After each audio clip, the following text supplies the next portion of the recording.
Hey everyone, how's it going? Welcome to the No DQ live recap of Monday Night Raw for February the 15th, 2021. We have another WWE pay-per-view this coming Sunday. We have Elimination Chamber. And we had some more developments on Raw, quite a few actually. So let's go ahead and break down this episode of Monday Night Raw. By the way, if you're watching this on Facebook or Twitch or Twitter, make sure you head over to youtube.com/AaronRiftNoDQ to subscribe to the YouTube channel and turn on notifications so you get the latest updates as they become available. We kicked off Raw with Miz TV. The Miz had his special guest, Drew McIntyre. John Morrison was not there. Apparently, he is with some hotshot producer working on a Bad Bunny diss track. Miz basically said that Drew McIntyre should be panicking and was doing all this trash talking towards McIntyre. McIntyre got pissed off and warned The Miz to shut the hell up.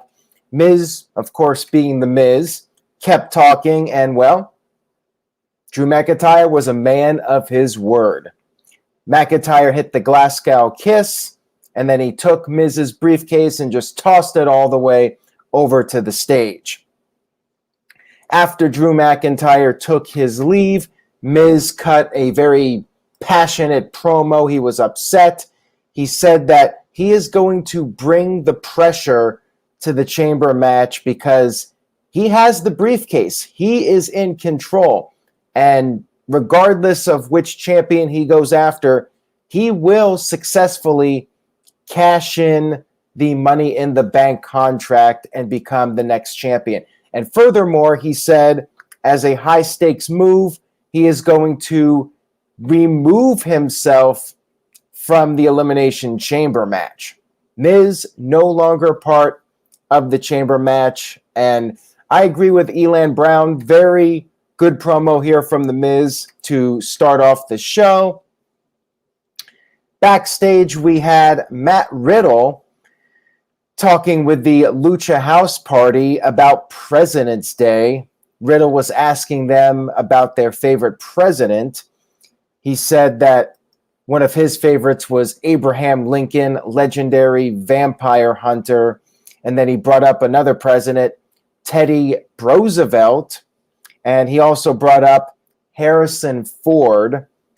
I think he was going for William Henry Harrison or Benjamin Harrison maybe. But yeah, Harrison Ford. This was like a joke that R-Truth would say, in my opinion. This was just really goofy. William Henry Harrison, by the way, 9th president of the United States. Teddy Roosevelt, 26. Abe Lincoln, number 16. Benjamin Harrison, I believe, was 23. Correct me if I'm wrong on that one. So we had our 6-man match. Matt Riddle teaming up with the Lucha House Party against the Hurt Business. It was Cedric Alexander, Shelton Benjamin, and MVP. No Lashley in this match, which means the Hurt Business can lose. Basically, that's what happened here. Things broke down. MVP did get to hit his ball and elbow, but then Riddle came back with a knee to the face to MVP and hit the floating bro to pin MVP. No big surprise here. Match was fine for what it was. And then afterwards, that's when Bobby Lashley made his presence felt. He attacked Riddle and Lucha House Party after the match and put the Hurt Lock onto Riddle. Now, back in the day, this would be a sign that Lashley is going to drop the U.S. title on Sunday. But of course, we've seen in modern WWE times where the guy who looks strong on the go-home show still wins at the pay-per-view. But quick plug, we got no DQ predictions for Elimination Chamber, and those predictions, that live stream will go live Tuesday night, 7 p.m. Eastern, 4 p.m. Pacific time.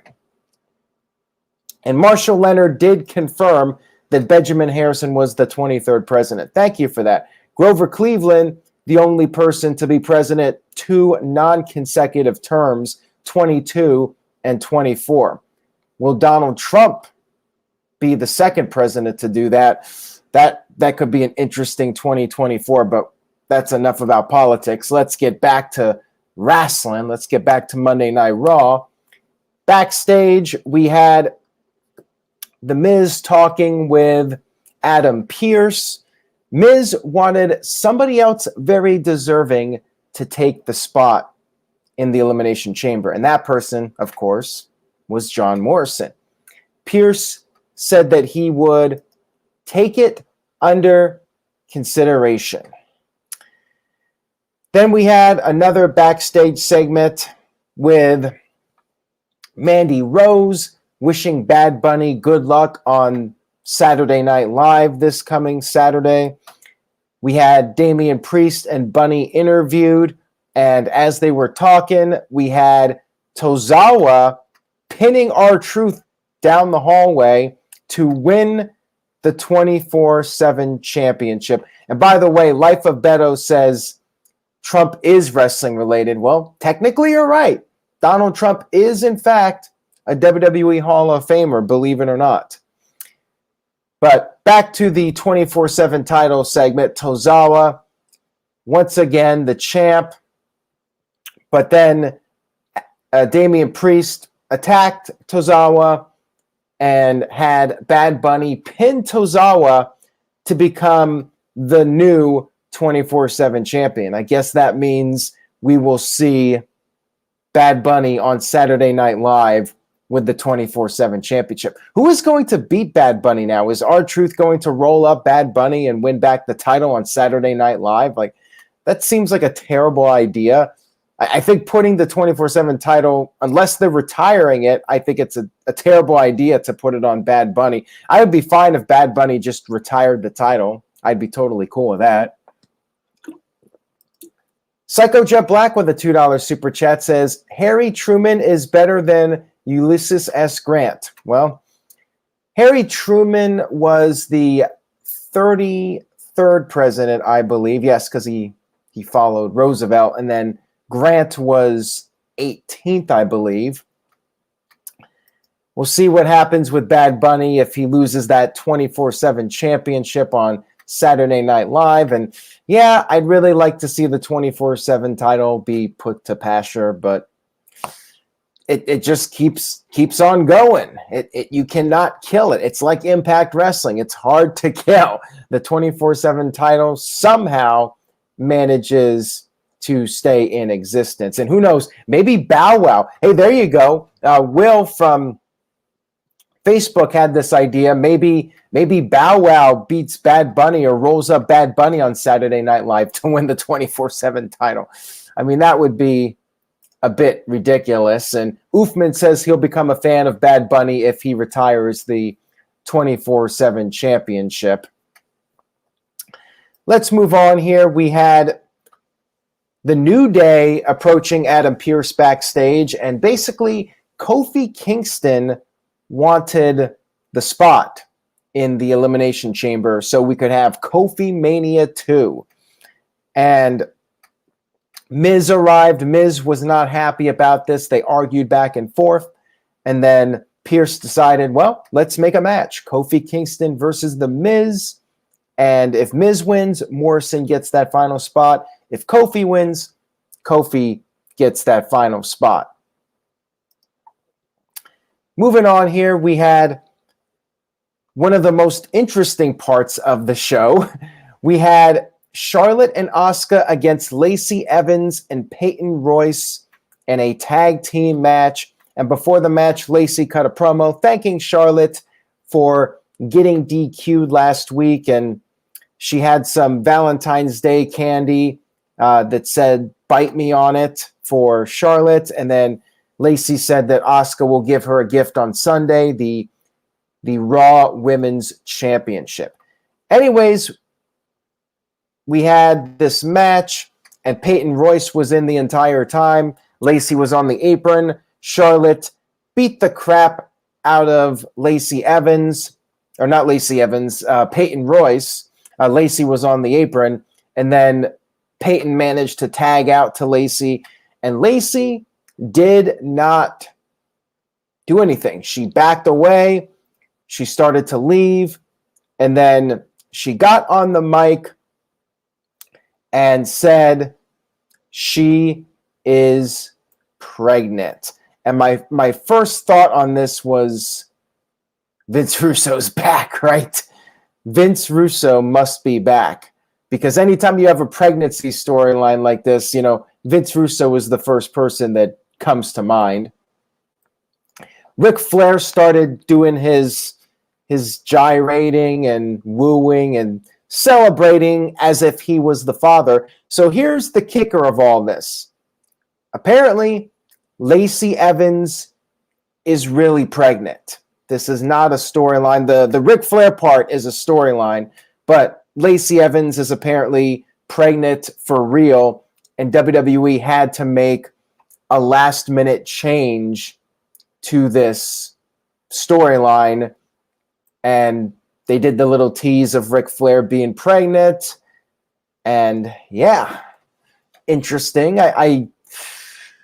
I guess I would take advantage of the situation if Lacey Evans wanted to tease that Ric Flair is the father, and maybe they'll keep this going for a couple of months, and Lacey will get pregnant and act like Ric Flair is the father. I'm not sure how that's going to work, but yeah, it was interesting to say the least. I was not expecting this, but congratulations to Lacey Evans on her pregnancy. And Psycho Jet Black sent in a $2 super chat, says, I was scared Snitsky would pop up to attack Lacey. Well, you cannot rule it out. Anything can happen. Maybe Snitsky shows up one day and punts another baby. We get a rehash of that old segment. I mean, Snitsky's one of those guys we have never seen for the Raw reunions and Legends nights. But yeah, it'd be cool. Like, I'm not sure too many people would remember him, but I would pop if Snitsky showed up and did something like that, punted another baby just for the hell of it. And Justin Brosnan sent in a $5 Euro super chat. Thank you for that. I appreciate it. He says, will Lacey Evans announce that it's Big Show who is the father, and then he can turn heel by attacking Ric Flair? I'm all for it. I'm up for any Big Show idea where he comes back and just turns heel and turns face every single week. I mean, it would be ridiculous, but hey, I want to be entertained, and that would entertain me. I'm not going to lie about that. I would find that to be very amusing if that happened. Don't think it's going to happen, but it would be cute. It would be a nice, entertaining moment on Monday Night Raw, and it would put a smile on my face, as WWE likes to do to everybody. Amanda says Lacey is a maniac. Well, hey, more power to her for being pregnant and adding to her family. Again, congratulations to her.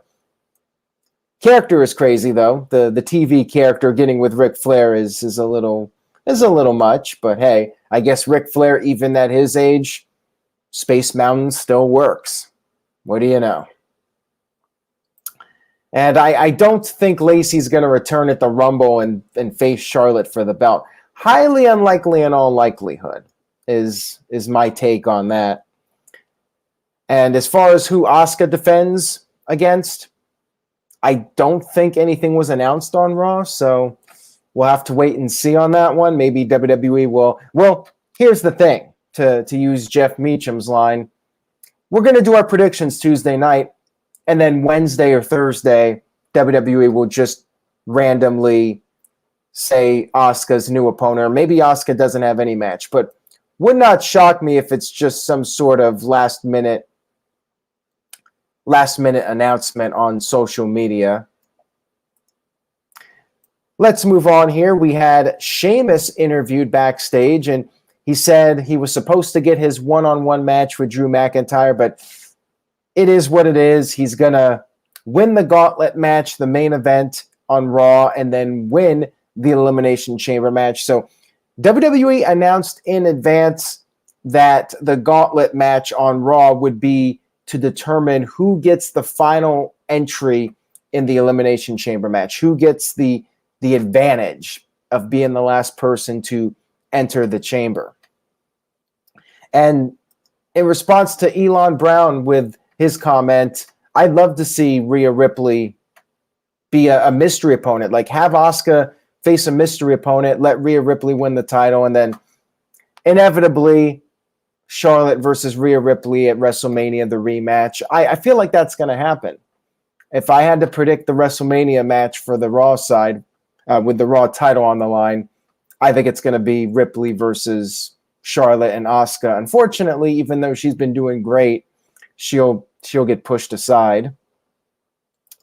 Marquand, 1976, with a $2 super chat. Thank you for that. Says, Asuka has a date with catering on Sunday.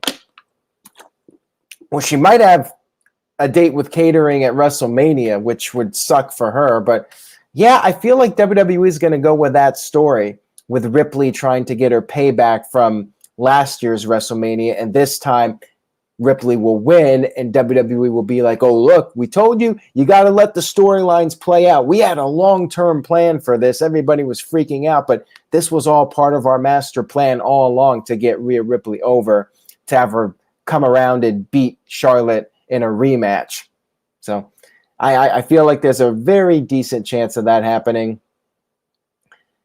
Let's move on here. Well, Gary says Ripley was on the updated NXT cover photo. Yeah, I think she needs to be on the main roster now. Like, she needs to be going for that Raw Championship, in my opinion. I think going back to NXT is just counterproductive for her at this stage of the game. We had Kofi Kingston versus The Miz to determine the final spot in the Elimination Chamber match. Pretty good match here between these two. Miz was not able to put away Kofi, and Kofi eventually made a comeback. He hit the boom drop, the SOS. However, Miz kicked out. Miz then went after the left knee of Kofi, but after putting the figure four on, Kofi got out of that, and then Kofi hit the tip, Trouble in Paradise, to pick up the victory over a very game Miz. Kofi Kingston in the chamber match. I like it. I think it's a big positive, and I know some people were talking about maybe Ali would interfere, and I was thinking, oh, please no. Like, that would just be lame. I'm more intrigued in the chamber match now that Kofi's in it. I don't think he's going to win it, but I think it makes the match a little bit more interesting, and I could still see interference from Ali costing Kofi the match, or maybe Ali attacks Kofi and takes his spot. But I kind of like the idea of teasing Kofi Mania too. I'm a fan of it. I think it's a better choice than Miz, that's for sure. We had Lana interviewed backstage, and she said maybe it was luck, her beating Nia Jax in the tables match last week, but she gave it her all, and that's what it's all about. She's just trying to reach her full potential. Naomi was there for the interview, and Lana called Naomi her lucky charm. And Naomi said Nia Jax deserved what happened last week. And Lana, she said she wholeheartedly agrees. I see what you did there, Lana. So we had Lana versus Shayna Baszler in a match. Shayna was dominating the whole thing. Lana was able to make a comeback, but then Nia Jax attacked Naomi on the outside of the ring. Naomi countered and sent Nia into the post, unfortunately not injuring the hole. So it looks like WWE is not going to follow up on the whole injury and make it a running gag. Some people are probably relieved about it, but I was almost ready for more hole injuries with Nia Jax. Shayna Baszler got distracted. She was going after Naomi, and that's when Lana rolled up Shayna, got a near fall, and then Shayna managed to get the Kirifuda clutch on and defeated Lana.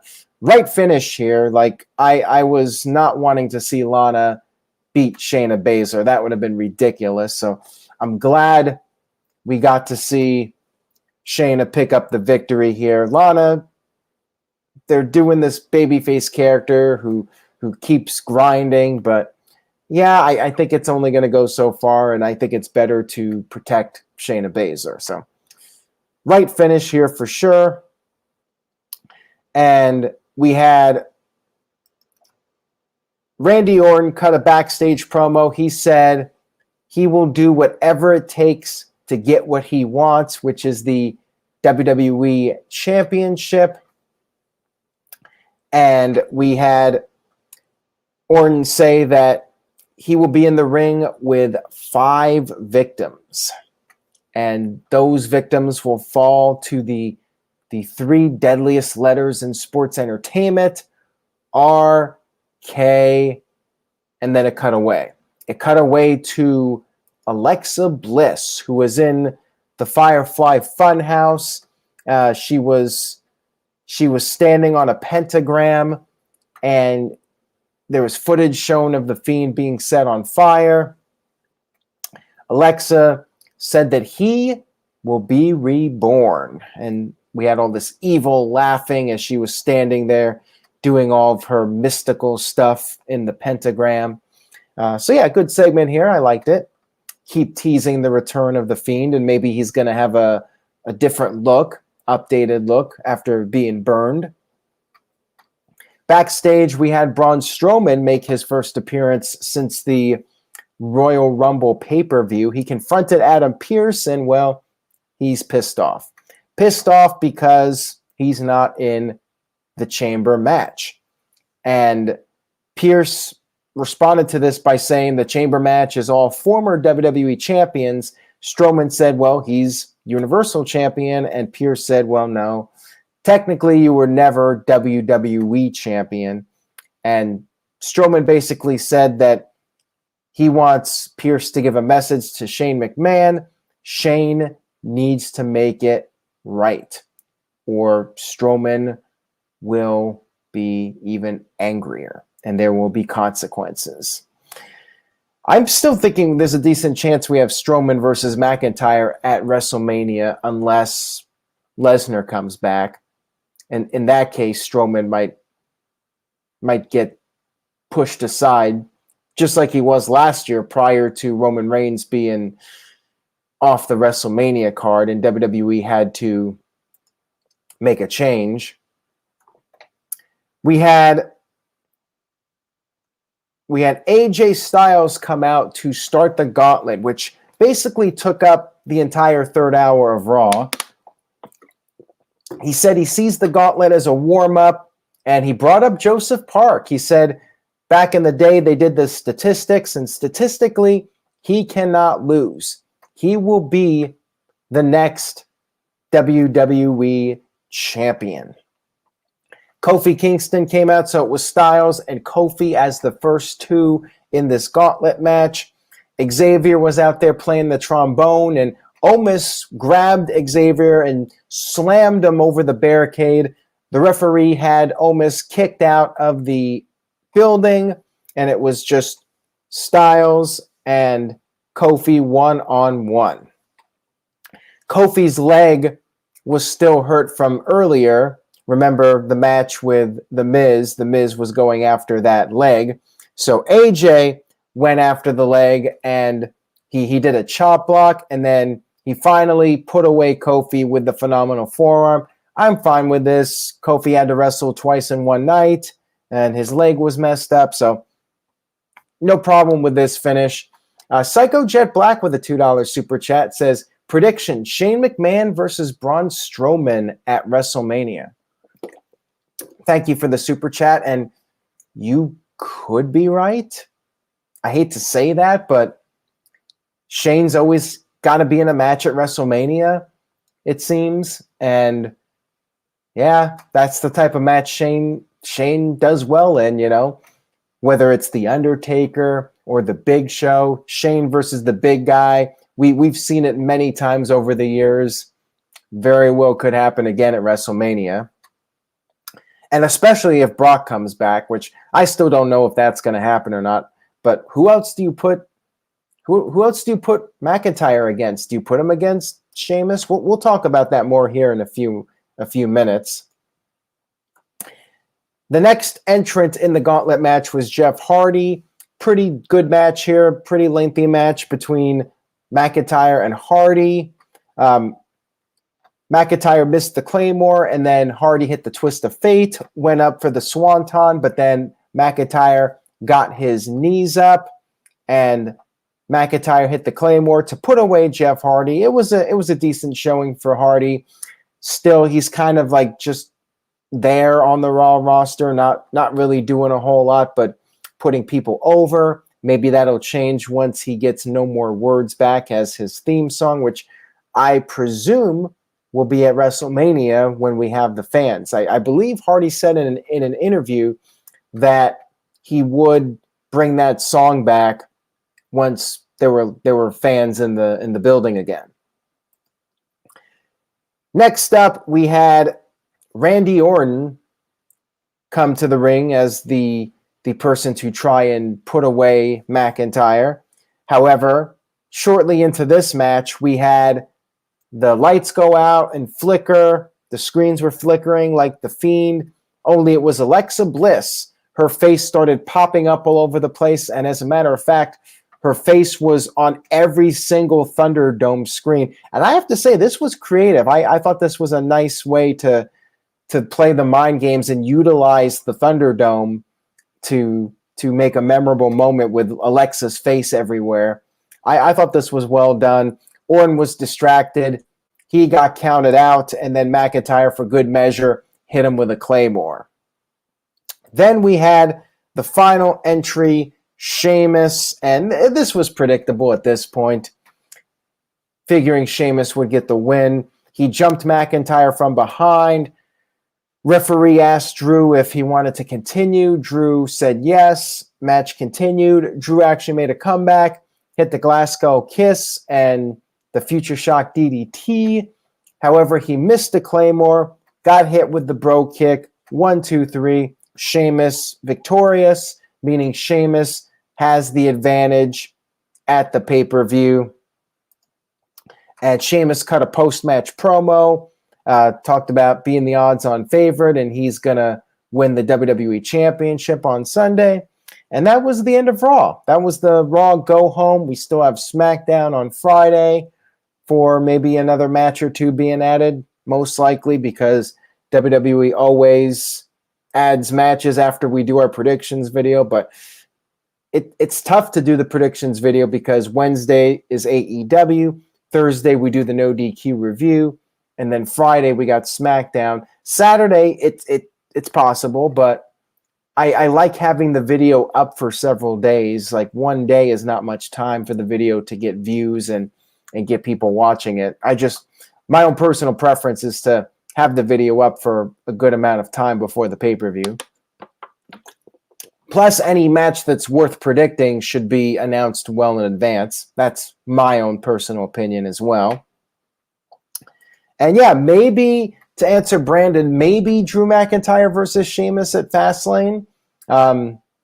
Maybe Sheamus gets screwed somehow and gets one more match. I could see. Well, you know what? It's WWE, so I could see Drew McIntyre beating Sheamus at the end, no controversy, and then Sheamus still gets a rematch. You know, he beats McIntyre in a tag match on Raw and then gets added to Fastlane and they do a rematch.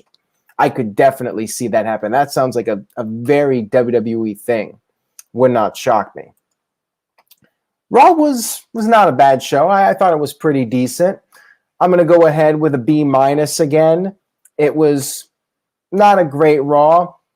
Predictable at times, although the Lacey Evans pregnancy announcement was definitely a curveball. TJS with a $2.99 super chat. Thank you, TJS. Says, why wasn't Drew first in the gauntlet? Kind of weird. Well, I guess because you needed to get Kofi out of there, and and give AJ a win. I was fine with how it was booked. I had no real issues with the booking of that match. I thought it was booked fine. I'm not the biggest fan of the gauntlet matches just because it stretches out so much of the show, but it was fine. I was pretty entertained by Raw this week. MVP Kev with a C+, CC Drink with a B-, and Tyson also with a B-. Israel and Mohammed give it a C+, Ace and his Familia Vlogs with a B, and Dr. NXT Scorpio with a B. And people think maybe The Miz will cash in after the match at the Chamber. Yeah, I guess there's always a chance, but I sense The Miz will be like a last-minute thing. Maybe at WrestleMania, because WrestleMania could be the only show with a crowd for the foreseeable future. You know, it could be several more months before we have another show with a full crowd. So I'm still thinking WrestleMania. So at the very least, you shoot the angle with actual fans in attendance. You know what I'm saying? Seems like that would be a good time to do it when you might not have another opportunity for several more months to do something like that with a live audience. Oofman Entertainment with a $5 super chat says, so do Shane and Adam have the same power? Is Shane Adams higher up? I'm confused. I think Adam Pearce is just an official, you know, kind of like a Pat Patterson role back in the day or Sergeant Slaughter. They should just make him the commissioner or give him some kind of title. But yeah, I think he's just a WWE official who makes matches, but he answers to the McMahon family. I think that's essentially what it is. WWE just doesn't have an official title for Adam Pearce. I'd be fine with him being the GM or commissioner. They should really have a GM for each show, but whatever. So anyways, guys, that was Raw, and stay tuned to NoDQ.com. As I said, subscribe to the channel and head over to Twitch as well, twitch.tv/NoDQDOTCOM. Stay tuned to NoDQ.com for the very latest wrestling news and rumors. Take care, everybody. Stay positive, but not COVID-19 positive. And be safe. It's very cold in much of the country, including here in Michigan.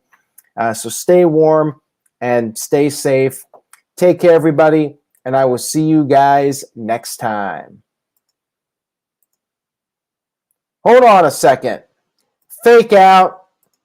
Psycho Jet Black sent in a $2 super chat. Says, I thought you hated the general managers.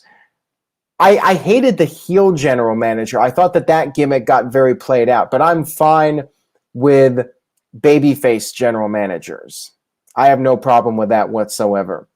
It's the heel GMs that I think got very much played out. And maybe one day you could bring it back, but I prefer just straight up babyface GMs. Anyways, guys, take care, and I will see you all next time. Have a great night.